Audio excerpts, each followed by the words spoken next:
सोना के ऊपर जा रहा है, क्या इसकी कीमत मजीद ऊपर जाएगी या कम होने के कोई इम्कान? लोगों का ट्रस्ट डॉलर से खत्म होता जा रहा है। 1 ईयर सोना 3200 से 3200 पर आउंस से आज 5570 के करीब है। ये वादिया सबूत है कि अमेरिकन इकॉनमी हिल चुकी है। जब किसी मुल्क के पास सोना ना हो और उसके अगेंस्ट नोट प्रिंट कर दें तो समझो उस मुल्क की इकॉनमी खतरे में। खुदा ना खास्ता जंग बढ़ गई तो मुझे वाज़ह नजर आ रहा है डॉलर पे बहुत ज्यादा दबाव आएगा और सोना 6000 प्लस पे चला जाएगा। अफसोस के साथ हमारा डॉलर 17 रुपए से 345 तक गया। ये तो सलूट है आसिम मुनीर साहब को, फील्ड मार्शल साहब को, कि जिन्होंने 22% 23% रुपया स्ट्रॉन्ग किया। अगर फील्ड मार्शल साहब बिजनेस कम्युनिटी से 38 माह पहले ना मिलते तो शायद आज डॉलर हमारे यहाँ 500 का हो गया होता। ये बेनामी ट्रांजैक्शन क्यों नहीं रोकी जा रही? ये वो नासूर है जो मुल्क तबाह कर रहा है और मुसलसल 78 साल से ये तबाही हो रही है। 12 अरब डॉलर का आप पानी जाया कर देते हो हर साल, यानी कि जितनी आपने एक्सपोर्ट की है उतने का तो पानी जाया कर देते हो आप। पॉलिटिकल लड़ाइयों में इतने उलझे हुए हैं कि हम डेवलपमेंट की तरफ सोच ही नहीं रहे। टेक्सटाइल पाकिस्तान का कब्रिस्तान बन चुका है। बिजनेसमैन जाता है ना बैंक के पास पैसे लेने, बैंक इतनी बड़ी लिस्ट बता दे, गवर्नमेंट जाती है फौरन उसको प्लेट में रख के देते हैं कर्जा। चाइना ने देखे टैरिफ कितना लगाया ट्रंप ने, उसने इंसेंटिव दे दिया उसी वक्त इंडस्ट्री। यहाँ पे जरा सा टैरिफ ऊपर निकल जाए, ट्रंप साहब का मूड खराब हो जाए, 1 करोड़ बंदा बेरोजगार हो जाता है। 62% टैक्स से पाकिस्तान का निजाम नहीं चल सकता। टैक्स को कम करना पड़ेगा। खुद रोटी ले 1 रुपए की असेंबली में और बाहर रोटी मिले 30 रुपए की। 10 अरब रुपए में आपने सिर्फ पीआईए दी है। पीआईए इतनी अच्छी हो जाएगी जिस तरह मुस्लिम बैंक का प्रॉफिट 120 अरब पे चला गया ना साल का, इस तरह आप किसी दिन पीआईए पे फिर प्रोग्राम करेंगे। सर, सोना के ऊपर जा रहा है और क्या इसकी कीमत मजीद ऊपर जाएगी या कम होने के कोई इम्कान है? बहुत अच्छा क्वेश्चन किया और आपने वक्त के लिहाज से क्वेश्चन किया है। दरअसल सोना पूरी दुनिया में किसी भी करेंसी को बैलेंस करने के लिए सोना रखा जाता है। इस वक्त 36 ट्रिलियन डॉलर अमेरिका मकरूज है और अमेरिका के पास उतना सोना नहीं है जितने उसने डॉलर छाप दिए, जिसकी वजह से गुज़श्ता 1 साल में डॉलर 10% दबाव का शिकार है। इंटरनेशनल करेंसी के मुताबिक लोगों का ट्रस्ट डॉलर से खत्म होता जा रहा है। जब डॉलर से ट्रस्ट खत्म हो जाएगा, इस वक्त दुनिया में 50 से 60% के दरमियान डॉलर में ट्रेड है। बाकी यूरो में, युआन में, मुख्तलिफ करेंसीज में ट्रेडिंग हो रही है। क्रिप्टो में भी आ गई है। क्रिप्टो में भी आ रही है। विदिन 1 ईयर सोना 3200 से 3200 पर आउंस से आज 5570 के करीब है। ये वादिया सबूत है कि अमेरिकन इकॉनमी हिल चुकी है। अमेरिका की इकॉनमी डिस्टर्ब हो चुकी है। जिस तरह आज से 500 साल पहले स्पेन की 50% दुनिया में उसका मोनोपोली थी, 80 साल में स्पेन सफ़ा हस्ती से मिट गया, उसकी बादशाहत ख़त्म हो गई, उसका सारा। फिर इनकलाब फ्रांस आया, फिर आपके सामने ये रशिया का प्रॉब्लम आया, उसके बाद second world war, first world war, Hitler ख़त्म हुआ। जब किसी मुल्क के पास सोना ना हो और उसके अगेंस्ट नोट प्रिंट कर दें तो समझो उस मुल्क की इकॉनमी खतरे में है। और मुझे तो बिल्कुल साफ नजर आ रहा है कि अमेरिकन इकॉनमी डिस्टर्ब हो चुकी है।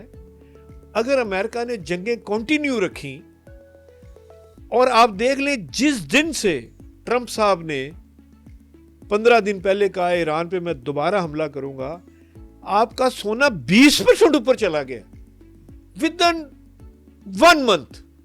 इट्स मीन कि अमेरिकन डॉलर बहुत कमजोर हो चुका है। और अगर ट्रंप साहब ने अपनी पॉलिसी बेहतर ना की तो इसके नुकसान अमेरिकन को भुगतने पड़ेंगे। जिस तरह देखें, स्पेन एम्पायर खत्म हो गई, फ्रांस एम्पायर खत्म हो गई, जर्मनी खत्म हो गया, उसके बाद आपके साथ रशिया डिफ़ॉल्ट कर गया। उसके बाद आपने कज़ाफ़ी, लीबिया, सदाम, शाम, इराक सब तबाह हो गए। अमेरिका को पीस की तरफ तवज्जो देनी पड़ेगी। देखें वियतनाम में जंग लड़के 20 साल क्या रिजल्ट निकला, आपका अफगानिस्तान में अमेरिका ने 20 साल लड़ाई करके क्या हासिल किया। और अगर ये खुदा ना खास्ता जंग बढ़ गई तो मुझे वाज़ा नजर आ रहा है कि डॉलर पे बहुत ज्यादा दबाव आएगा और सोना 6000 प्लस पे चला जाएगा, रुपया भी मुस्तकम हो जाएगा। देखें हमें तो इसका बेनिफिट ये है कि अगर डॉलर क्लैप्स करता है तो हमारे तो कर्जे ही खत्म हो जाएंगे।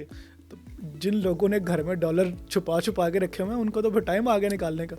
देखें इस वक्त डॉलर मजबूत इसलिए था कि क्योंकि जब 1974 में एक एग्रीमेंट हुआ था सऊदी अरब के साथ और तमाम यूएई के साथ कि जी डॉलर के साथ आपका रुपया लिंक होगा और ऑयल में ट्रेड होगी सारी। इसी वास्ते तो मैं आपको सीधी वजह बताऊं कि इमरान खान की हुकूमत गिरने की असल वजह भी यही थी, क्योंकि इमरान खान अपने तल्लुकात रशिया से डेवलप कर रहा था जो अमेरिका को पसंद नहीं था। ये मैं बड़े क्लियर लफ्जों में आपको समझा रहा हूं। और अगर अब हमारी हुकूमत ने भी, देखिए इस वक्त हम डबल हैं, हम दोनों तरफ चल रहे हैं। हम चाइना के साथ भी दोस्ती बढ़ा रहे हैं, हम अमेरिका के साथ भी दोस्ती बना रहे, ऊपर परवान चढ़ाने की कोशिश कर रहे हैं। मगर हालात इस वक्त फेवर में नहीं हैं अमेरिका के। अगर अमेरिका अपनी फौजें वापस ले जाए तो अमेरिका डॉलर स्टेबल हो सकता है, नहीं तो वो कहते हैं ना रहेगा बांस ना रहेगी बांसुरी, फिर मामला जो है वो खटाई में चला जाएगा। 500 साल में जितनी एम्पायर्स ख़त्म हुई उसमें सबसे आप देख लें बेसिक रीज़न ये थी उनकी कि जंगें लड़ते रहे। और इस वक्त भी अमेरिका की 80 से ज़्यादा मुल्कों में अड्डे हैं और जो इतना बड़ा बोझ है अमेरिका के ऊपर, फ़ौज के अखराजात इतने ज़्यादा हैं उनके कि उनकी अपनी इकॉनमी स्टेबल करनी मुश्किल हो जाएगी। जैसे वेनेज़ुएला वाला मामला आया है, इस तरह ये अगर ईरान को इजी लेंगे तो ईरान में आपको प्रॉब्लम ज़्यादा आएगा, क्योंकि ईरान में आबादी के लिहाज से हमसे कम है और फौज हमसे ज़्यादा है। इस वक्त 10 लाख फौज है उनके पास, 8.5 लाख तो रेगुलर फौज है। तो अब आप ये देखें 10 लाख फौज हो और कम से कम 5 लाख उनके रिटायर्ड फौजी हैं और फिर वो ट्रेनिंग भी देते हैं, तो 20 लाख लोग जब फौज में तैयार खड़े हों तो उसका रिजल्ट क्या निकलेगा। देखिए यूक्रेन की रिजल्ट से आपको क्या मिला है। यूक्रेन की जंग ने सोने को, देखें जिस दिन यूक्रेन की जंग शुरू हुई है सोना उस दिन $1800 था पर आउंस। आज 3 साल में आप देखें सोना 3 टाइम ऊपर चला गया है। ये जंगें कोई अच्छी चीज नहीं है, रशिया ने लड़के देख लिया, मगर रशिया यूक्रेन हासिल कर चुका है। ये सिर्फ खाम ख्याली है हमारी। अमेरिका यहाँ से 14,000 किलोमीटर दूर है, यहाँ आके लड़ना मुश्किल हो जाता है। मैं समझता हूँ कि मसालत का रास्ता खोला जाए ताकि अमेरिकन इकॉनमी स्टेबल हो जाए, ताकि मामला सब तरफ चले। नहीं तो पूरी दुनिया में इस वक्त आप यकीन करें कि सोने की वजह से पूरी दुनिया की इकॉनमी हिल के रह गई है। अब कोई बंदा करेंसी रखने के मूड में नहीं है, डॉलर रखने के मूड में नहीं है। इवन के ये लाहौर में मांगने वाला जो है वो भी सोना लेने पहुंचा हुआ है सुबह बाजार में कि जी मुझे सोना दे दो। डॉलर ले लें, सोना दे दो। डॉलर की तो आप जहां तक डॉलर की बात है, डॉलर हमारे मुल्क में एक पाकिस्तान में एक ज़हनी मरीज बने हुए हैं लोग डॉलर करके। हालांकि यूरो इंप्रूव हो गया, 1.7 था 1.07 था, आज 1.20 हो गया, यानी कि यूरो में 13% इंक्रीज आई है। सिर्फ इसलिए कि उनके पास सोना पड़ा है। यूरो के पास, यूरोप ने उतना सोना नहीं छापा, रिजर्व है उनके पास रिजर्व है सोने के। अमेरिका के पास जितने डॉलर हैं, $36 ट्रिलियन तो अमेरिका कर्जा ही है, और इस जंग के बाद इनका कर्जा $40 ट्रिलियन पे चला जाएगा। और जब कौमें जंग की हालत में हो तो फिर उनकी इकॉनमी डिस्टर्ब हो जाती है। तो इसलिए मैं समझता हूं कि ऑयल की कीमतें बहुत तेजी से शूट कर जाएंगी अगर जंग हो गई, और सोने की भी कीमतें मजीद बढ़ जाएंगी। सोने ने तो देखें जी, इस वक्त अमेरिका की सिचुएशन ये है, उनके पास 8200 टन सोना है बकौल उनके, 8200 टन। जी हाँ, मगर उसके अगेंस्ट जब डॉलर कैलकुलेट करें वो तो कुछ भी नहीं है, पीनट्स हैं।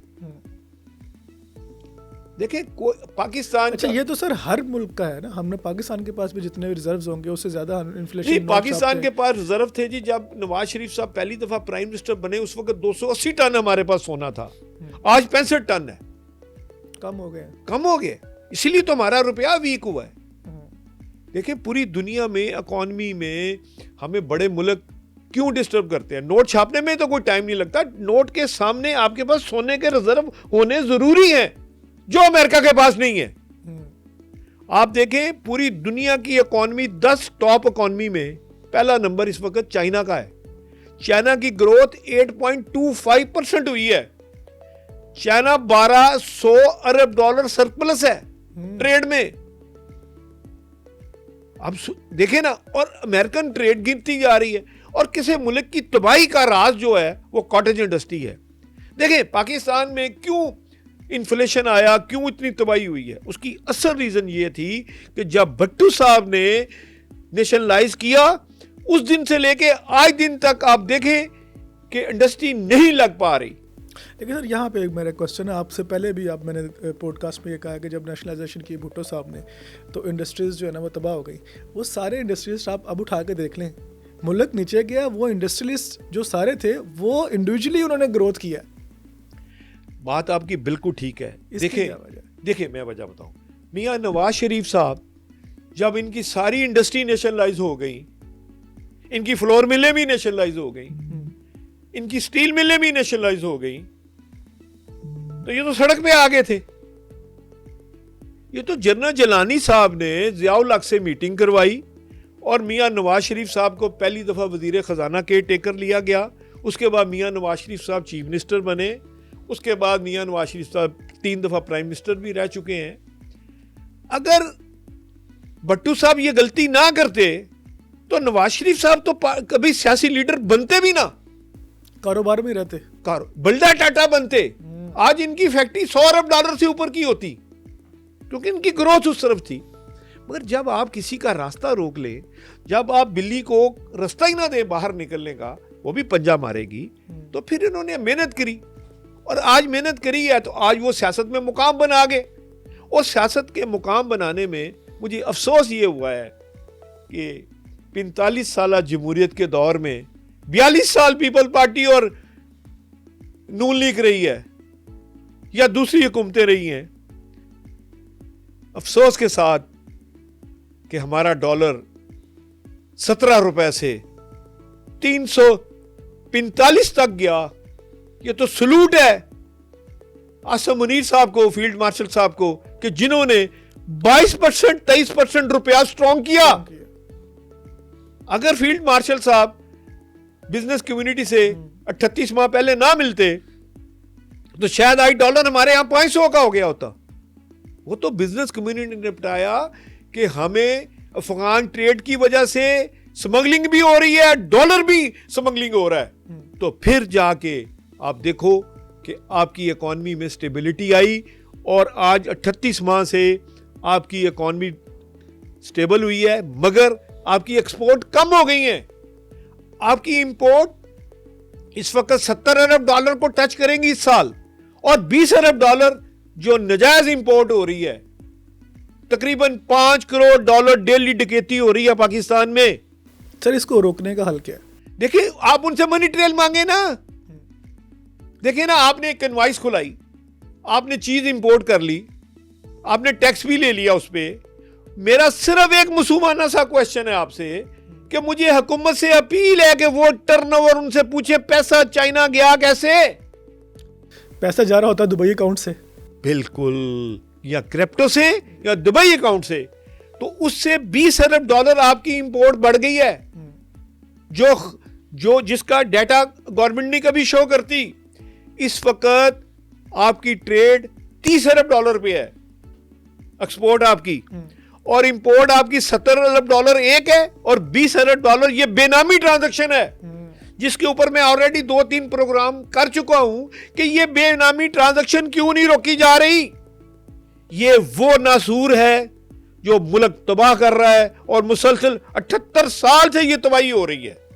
इसके ऊपर कंट्रोल करना इससे जरूरी है, नहीं तो पाकिस्तान के हालात बहुत खराब हो जाएंगे। तो बिजनेस कम्युनिटी का किया तो ना BFBR में लगाम कैसे आप इसको डालेंगे, देखें चेक कैसे रखा जा सकता है? सर बड़ा आसान तरीका है, ये जो इनवाइस है मैं आपको दे देता हूं। इस इनवाइस में आपने $1,40,000 की इंपोर्ट की है, ठीक है, आपने सारे टैक्स ले लिए हैं, सेल टैक्स भी ले लिया, इनकम टैक्स भी ले लिया, कस्टम ड्यूटी भी ले ली, एक्साइज ड्यूटी भी ले ली, होल्डिंग टैक्स भी ले लिया।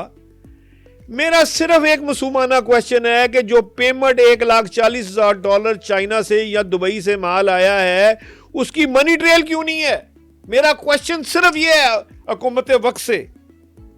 अगर इसकी तरफ तवज्जो ना दी गई तो आपकी अगले साल इंपोर्ट $100 अरब की हो जाएगी और आपको अभी तक बचाया है जो पाकिस्तानी बाहर गए हुए हैं, फॉरेन रिमिटेंस जो आ रही है उसकी वजह से आप लोग बचे हुए हैं।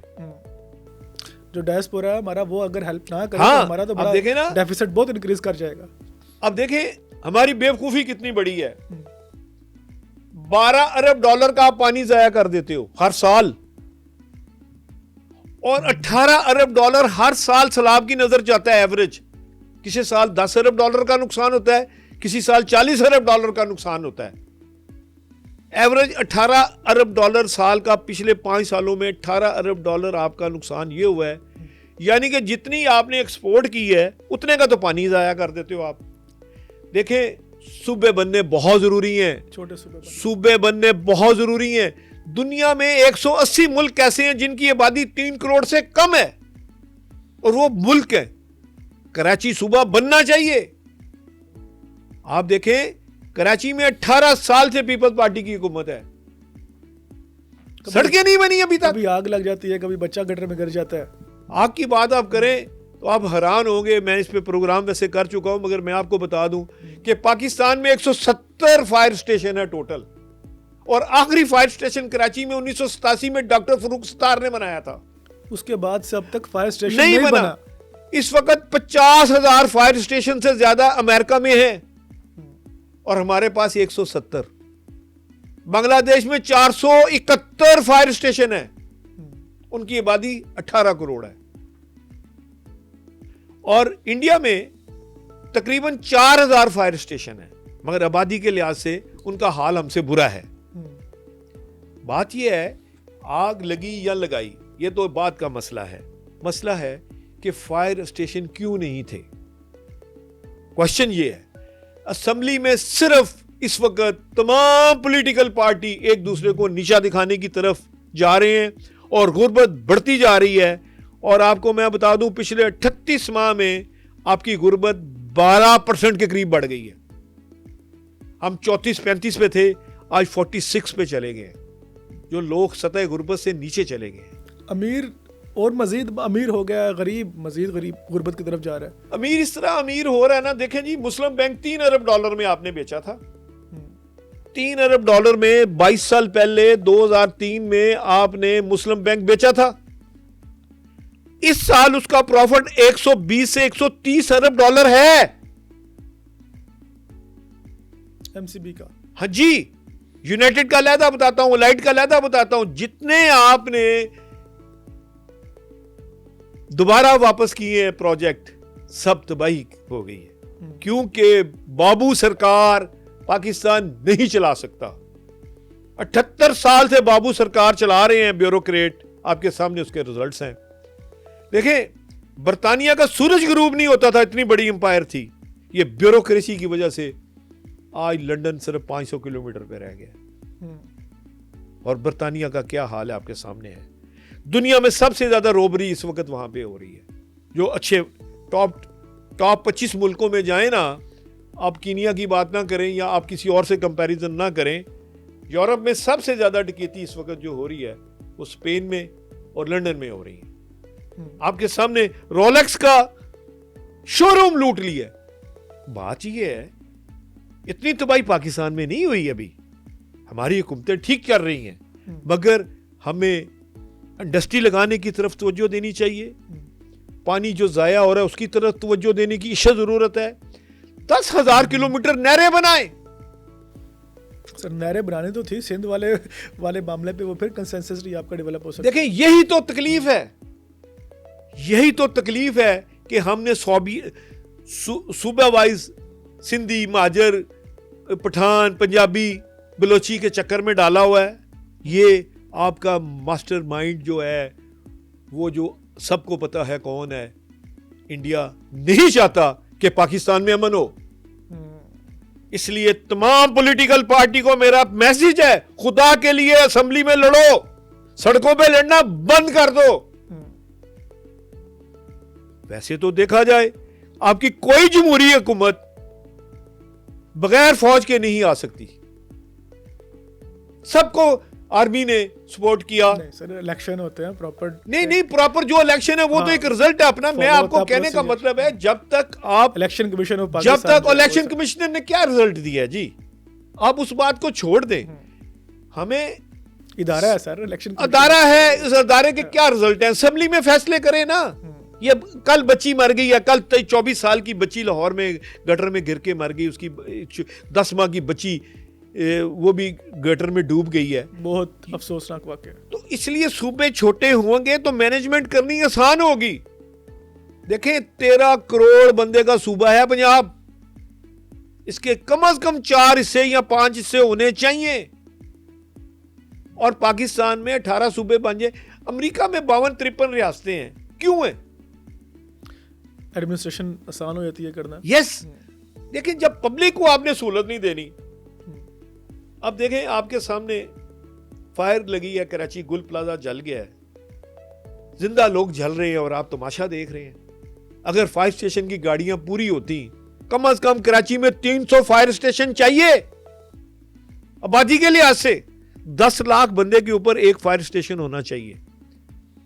लाहौर की आबादी में कम से कम लाहौर में 200 फायर स्टेशन होना चाहिए। लेकिन लाहौर वालों ने तो अच्छा उसको कैटर किया। नहीं, लाहौर में है ही नहीं ना, कितने हैं जो लाहौर में 35 है या 32 है। बट जो अप्रिशिएट करना चाहिए सर वो अगर अप्रिशिएट नहीं, लाहौर में भी कम से कम अभी 150 से 200, देखें 10 लाख के ऊपर एक फायर स्टेशन होना जरूरी है।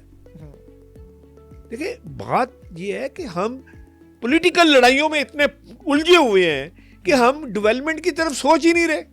अच्छा सर, इसमें आपने एक इंटरनेशनल को सारी पॉलिटिक्स को छेड़ा है, उसमें इंडिया के साथ एक गुज़श्ता दिनों फ्री ट्रेड एग्रीमेंट हुआ है विद यूरोपीय यूनियन।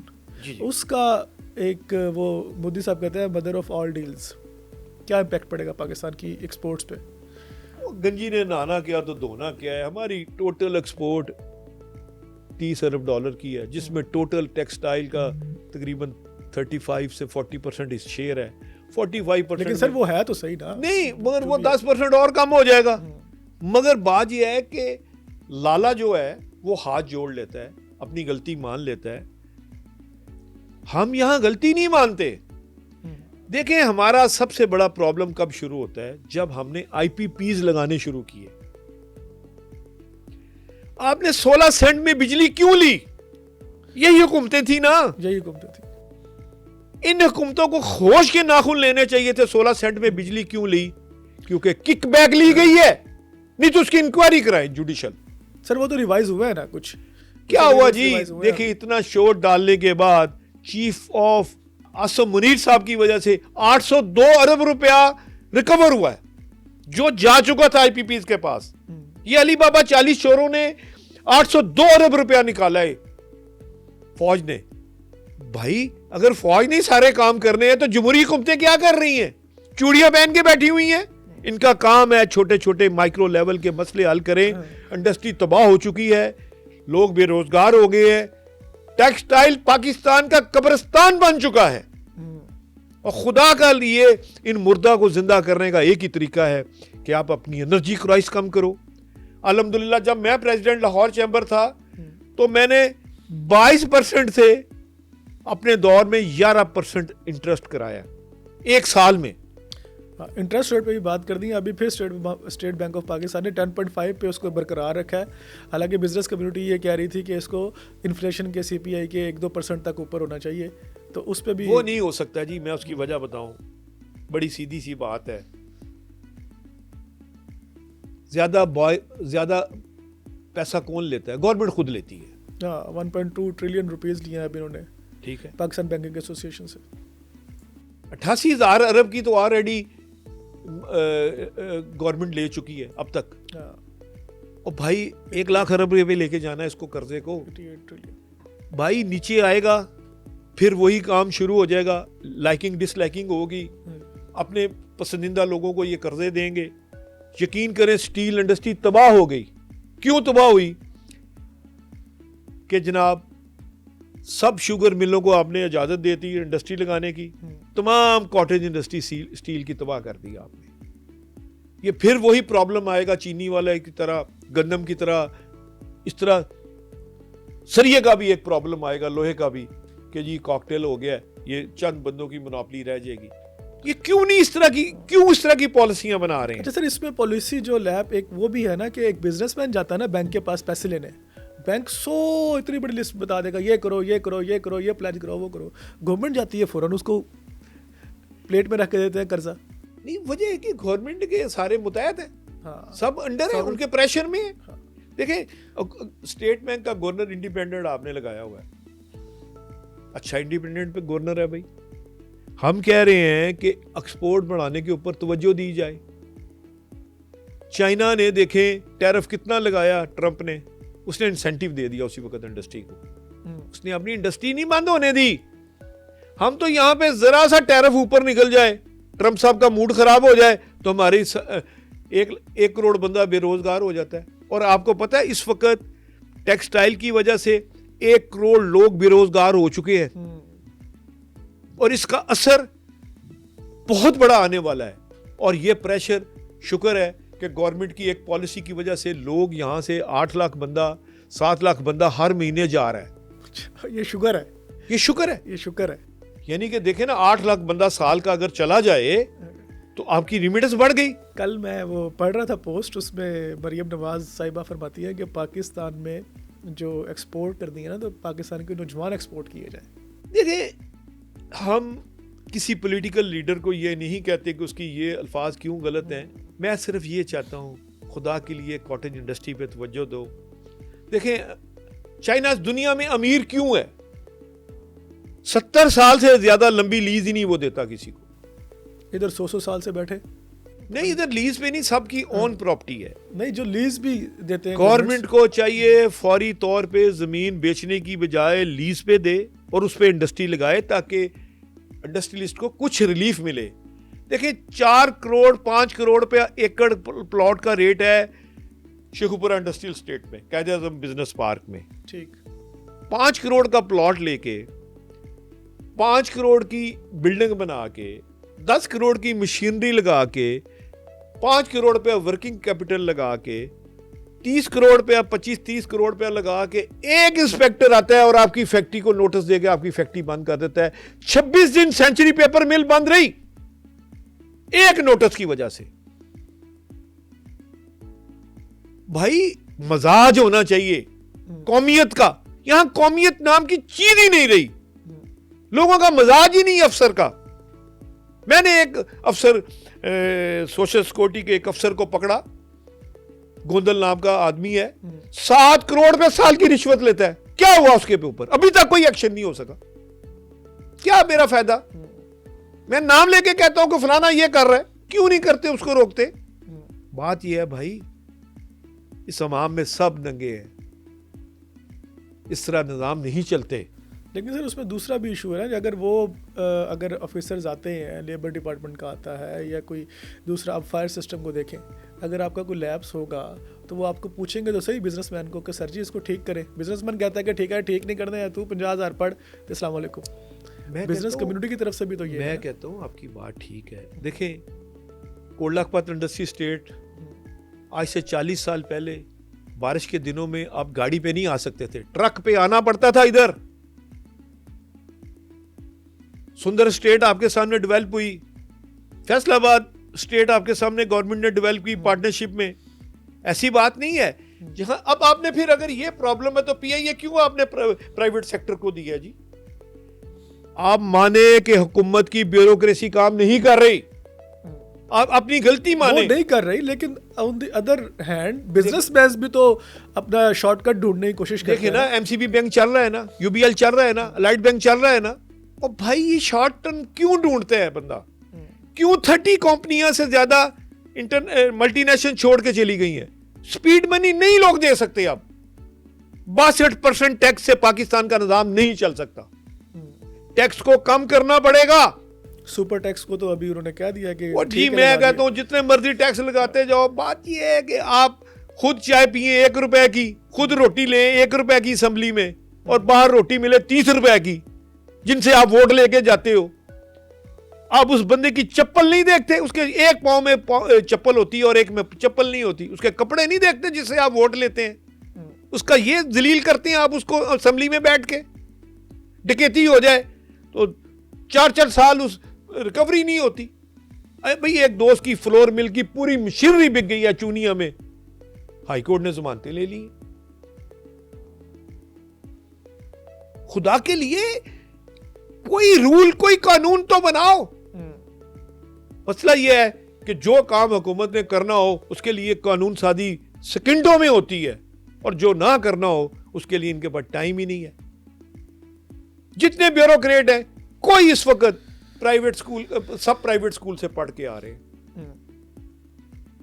गवर्नमेंट को सबसे पहले एजुकेशन एजुकेशन एजुकेशन, उसके बाद इनको देने चाहिए, हेल्थ के ऊपर काम करना चाहिए।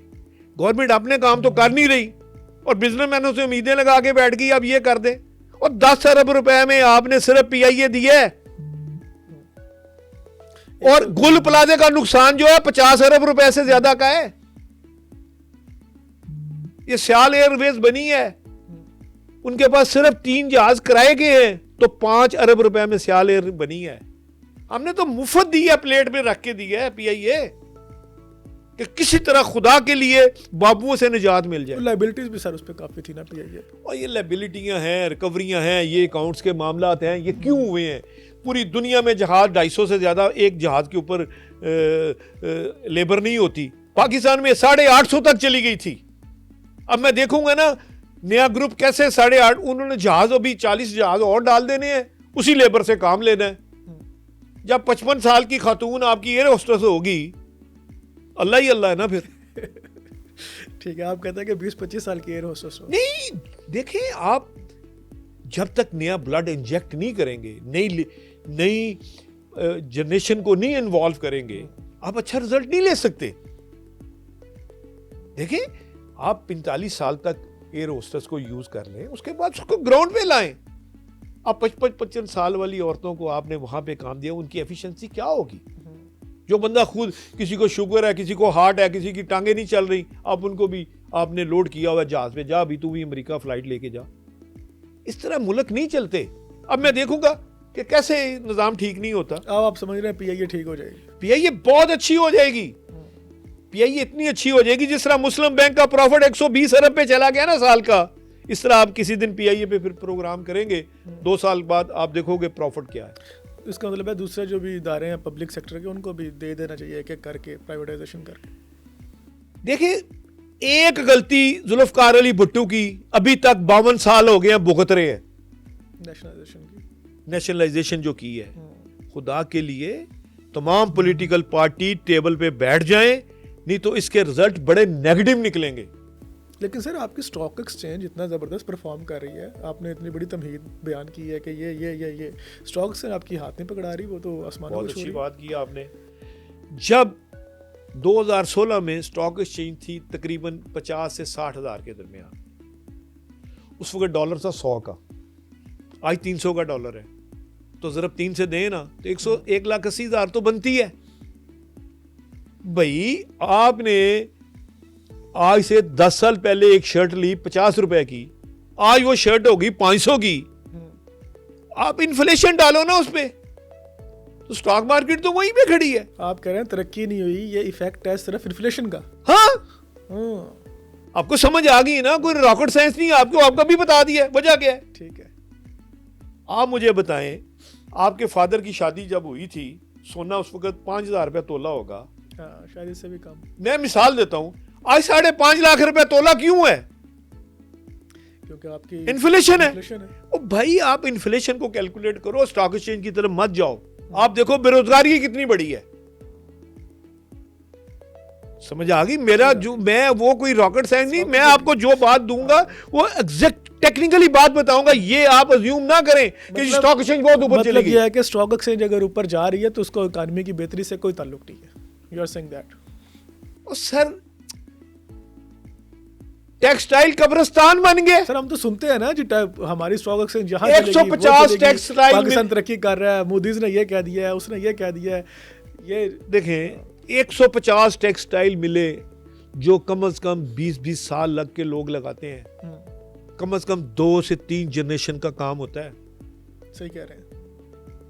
150 टेक्सटाइल मिले, स्पिनिंग मिले बंद हो गई हैं,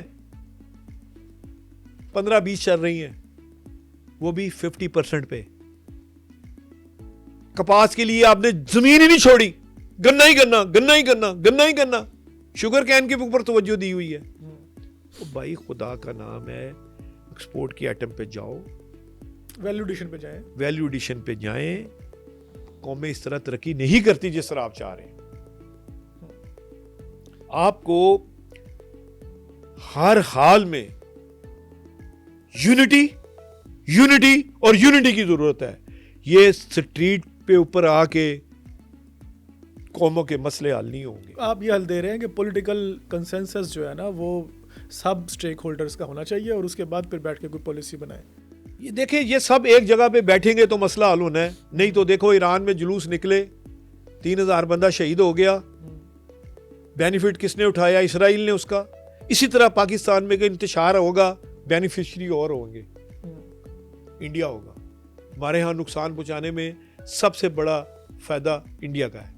तो इसलिए मैं चाहता हूँ, अल्लाह से दुआ करता हूँ, या अल्लाह इन जितने हमारे सियासी लीडर हैं इनको एक टेबल पे बैठा दो, खुदा के लिए एक दूसरे की ताकत को मान लो।